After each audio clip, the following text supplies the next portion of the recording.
దేవుని పరిశుద్ధమైన నామానికి మహిమ కలుగునుగాక. మన ప్రభు అయిన యేసుక్రీస్తు వారి యొక్క మహిమ నామములో మీ అందరికీ నా హృదయపూర్వకమైన వందనాలు తెలియజేస్తూ ప్రేమతో ఈ ఉదయకాల ప్రార్థన సమయానికి మిమ్మల్ని ఆహ్వానిస్తూ ఉన్నాను. ఈరోజు దేవుని వాగ్దానము 147వ కీర్తన 3వ వచనాన్ని చదువుకుందాం. గుండె చెదిరిన వారిని ఆయన బాగు చేయువాడు, వారి గాయములు కట్టువాడు. ఆమెన్, హల్లెలూయా. పిల్లరా, గుండె చెదిరిన వారిని అని అంటే గుండె పగిలిన వారిని అని అర్థం. పిల్లరా, ఒకటి పగిలింది అని అంటే అది భరించలేనటువంటి ఒత్తిడికి గురైనప్పుడే అది ఏదైనా కానీ పగులుతుంది. పిల్లరా, నీ హృదయంలో నీ కుటుంబ సమస్యలు కావచ్చు, శారీరక బలహీనతలు కావచ్చు, లేక ఆత్మీయ బలహీనతలు కావచ్చు, భరించలేనటువంటి ఒత్తిడి ఎప్పుడైతే నీ హృదయం మీద పడుతుందో పిల్లరా, మన హృదయము గుండె చెదరిన వారిలాగా మారిపోతుంది. అంటే మన గుండె పగిలిన స్థితికి వస్తుంది. ఎవరైతే ఒత్తిడులతో నలిగిపోయి పిల్లరా గుండె చెదిరిన అనుభవంలో ఉన్నారో వారిని బాగు చేయవాడు ఈ ప్రపంచంలో ఎవ్వరు లేరు, కానీ ఒక యేసు ప్రభు వారు మాత్రమే. రోజు దేవుడు నీతో నాతో చెప్తున్న మాట, పిల్లరా, నీ గుండెల్లో ఎలాంటి భయంకరమైన ఒత్తిడి ఉన్నా దాన్ని బాగు చేయవాడు యేసయ్య మాత్రమే. ఆమెన్. వారి గాయములను కట్టును అని బైబిల్ చెప్తుంది. పిల్లరా, వారి జీవితాల్లో ఎలాంటి గాయాలైతే ఉన్నాయో వాటన్నిటిని కూడా సరిచేయ శక్తి ఎవరికి ఉందా అంటే ప్రభువైన యేసుక్రీస్తు వారికి. జీవితంలో అనేకమైన ఆటుపోట్ల మధ్య మన ప్రయాణం సాగుతున్నప్పుడు ఇతరుల మూలంగా కొన్ని గాయాలు మనకు అవుతాయి, మన మూలంగా కూడా మనకు కొన్ని గాయాలు అవుతాయి. పిల్లరా, ఏ రూపంలో నీకు గాయమైనా దాన్ని కట్టువాడు దేవుడే. కాబట్టి నువ్వు ఒకవేళ ఏదన్నా సమస్యలో ఉన్నా, భరించినటువంటి వేదనతో నలిగిపోతూ ఉన్నా, పిల్లరా, నీ గాయాలు కట్టే దేవుడు, నిన్ను స్వస్థపరిచే దేవుడు నీతో మాట్లాడుతున్నాడు. నీ జీవితంలో దేవుడు గొప్ప కార్యాలు చేయటానికి ఆయన సిద్ధంగా ఉన్నాడు.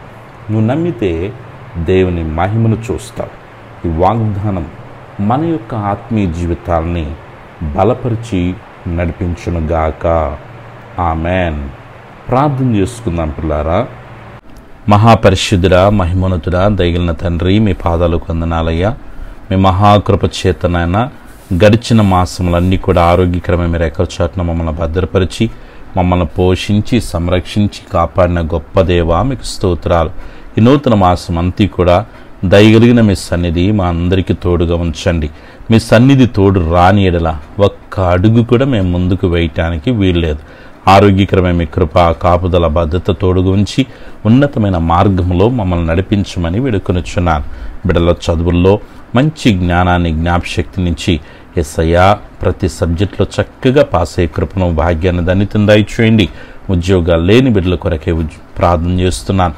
మంచి ఉద్యోగాలు బిడ్డలకు అనుగ్రహించండి. ఉద్యోగాలు చేసుకుంటున్న వారిని మీరు దీవించి హ్యాపీగా డ్యూటీలు చేసుకోగలిగిన కృపను బిడ్డలకు దయచేయండి. వ్యాపారాలను అభివృద్ధిపరచండి. ఈ మాసంలో మంచి లాభాలు బిడ్డలకు మీరు ఇవ్వమని వేడుకొనుచున్నాను. క్షేమకరమైన ప్రయాణాలు బిడ్డలకు అనుగ్రహించండి. వాహనాలకు ముందు వెనకాల కుడి తట్టు ఎడమ తట్టు నమ్మదగిన దేవుడుగా మీరుండి ప్రభువా క్షేమకరమైన ప్రయాణాలు విస్తరింపచేయండి. బిడ్డలు తలపెడుతున్న వివాహ కార్యక్రమాల్లో జయానికి నడిపించండి. గర్భఫలము కొరకు ఎదురు చూస్తున్న బిడ్డల జీవితాల్లో శుభప్రదమైనటువంటి కార్యాలు జరిగించండి. గర్భంతున్న వారికి సుఖమైన ప్రసూతిని దయచేయండి. భార్యాభర్తల మధ్య ఐక్యతను, సఖ్యతను, ప్రేమను కలుగు చేయండి. ఒకరినొకరు అర్థం చేసుకోగలిగిన కృపను ప్రభువా బిడ్డలకి విస్తరింపచేయమని వేడుకొనుచున్నాను. యేసయ్యా, ఏ కుటుంబాలు దుఃఖముతో, బాధతో, వేదనతో ఉన్నాయో వాటన్నిటి నుంచి బిడ్డలకు విడుదలనిచ్చి ఒక గొప్ప ఆదరణ, ఓదార్పును దయచేయండి. అప్పుల సమస్య నుంచి బిడ్డలకి విడుదల దయచేయమని వేడుకొనుచున్నాను. యేసయ్యా, ఇదో తండ్రి, బిడ్డలు చేయుచున్నటువంటి మరి చెరువులను మీరు దీవించండి, ఆస్వాదించండి. ఆరోగ్యకరమైన మీ కృప తోడుగా ఉంచి నాయన మంచి లాభాలు వారి చేతి పనుల్లో బిడ్డలు చూచుటకు సహాయం చేయమని అడుగునుచున్నాను. అనారోగ్యంతో ఉన్న బిడ్డల కొరకే ప్రార్థన చేస్తున్నాను. షుగర్ని, బీపీని, థైరాయిడ్ని, గ్యాస్ ట్రబుల్ నుంచి మోకాల నొప్పులు, వెన్నెముక సమస్యలు, గర్భాశయ సమస్యలు, కంటి సమస్యలు, గుండె సమస్యలు, కిడ్నీ సమస్యలు, క్యాన్సర్ సమస్యలు, స్కిన్ అలర్జీ నుంచి యేసుక్రీస్తు నామములో విడుదల కలుగునుగాక ప్రార్థన చేస్తున్నాను. రక్తహీనత యేసు నామములో విడుదల పొందమని ఆజ్ఞాపిస్తున్నాను. సొంత గృహాలు బిడ్డలకు అనుగ్రహించండి. కుదురున్న బంగారాలు విడిపించుకోగలిగిన కృప దయచేయండి. కోర్టు కేసుల నుంచి, స్థల వివాదాల నుంచి బిడ్డలకు విడుదల దయచేయమని అడుగుతున్నాను. బిడ్డల యొక్క పాడి పంటలను మీరు దీవించి ఆస్వాదించండి. ఆరోగ్యకరమైన మీ కృప, కాపుదల, భద్రత తొడుగుంచి చిన్న బిడ్డలను, యవ్వన బిడ్డలను, పెద్దలు, వృద్ధుల వరకు మంచి ఆరోగ్యాలు ప్రసాదించండి. యేసయ్యా, మీ కృప, మీ కాపుదల, మీ భద్రత అనుగ్రహించి ఉన్నతమైన మార్గంలో బిడ్డలు నింపి నడిపించమని వేడుకొనుచున్నాను. విదేశాల్లో ఉన్న మా బిడ్డలను మీరు దీవించి కృపాక్షేమాలు బిడ్డలకు అనుగ్రహించండి. ఆత్మీయంగా బిడ్డలను బలపరచండి. గొప్ప కార్యాలు ఘనంగా బిడ్డల కొరకే జరిగించండి. ఈరోజు పుట్టినరోజు, పెళ్లిరోజు జరుపుకున్న బిడ్డలందరూ మీరు దీవించమని అడుగునుచున్నాను. ఏ పనులైతే బిడ్డలు చేయ తలపెట్టున్నారో దేవా, ఆ పనులో ఒక గొప్ప విజయాన్ని, నెమ్మదిని, అత్యధికమైనటువంటి ఆనందాన్ని బిడ్డలకు మీరు కలుగు చేయమనుకొనుచున్నాను. యేసుక్రీస్తు నామములో నీ బిడ్డలకు ఒక గొప్ప సమాధానము కలుగునుగాక ప్రార్థిస్తున్నాను. ప్రతికూలతలు అనుకూలముగా మలచబడునుగాక. బిడ్డల జీవితాల మూయబడిన ద్వారాలు యేసుక్రీస్తు నామములో తెరవబడునుగాక ప్రార్థన చేస్తున్నాను. ఈ మాసమంతా బిడ్డలకు దీవెనకరంగా, ఆశీర్వాదకరంగా, క్షేమకరంగా, ఆరోగ్యవంతంగా మీరు మార్చి మహిమ పొందుకోమని అయ్యా, నీ బిడ్డల చుట్టూ, కుటుంబం చుట్టూ కలిగిన సమస్తం చుట్టూ తండ్రికి మన పరిశుద్ధాత్మిక నామల అగ్ని కంచి వేస్తూ ఏ ఒక్కరి శోధన ప్రవేశించకుండా కాపాడమని ఆరోగ్యకరమైన మీ కృపకు అప్పగించుకుంటూ సర్వశక్తిని యేసే నామములో ప్రార్థించి స్తుతించి వేడుకొనుచున్నాను తండ్రి. ఆమేన్. మన పరమ తండ్రిని దేవుని ప్రేమ, ప్రభును రక్షకుని యేసుక్రీస్తు కృపా, పరిశుద్ధాత్మని కన్య సహవాసం చిన్న మనకును సకల పరిశుద్ధులకు, మరి ముఖ్యంగా ఈ ప్రాంతంలో ఏకీభవించిన ప్రతి విడికి వారి కుటుంబాలకి సదాకాలము ప్రభు ప్రసన్నతోడు నడిపించునుగాక. ఆమేన్.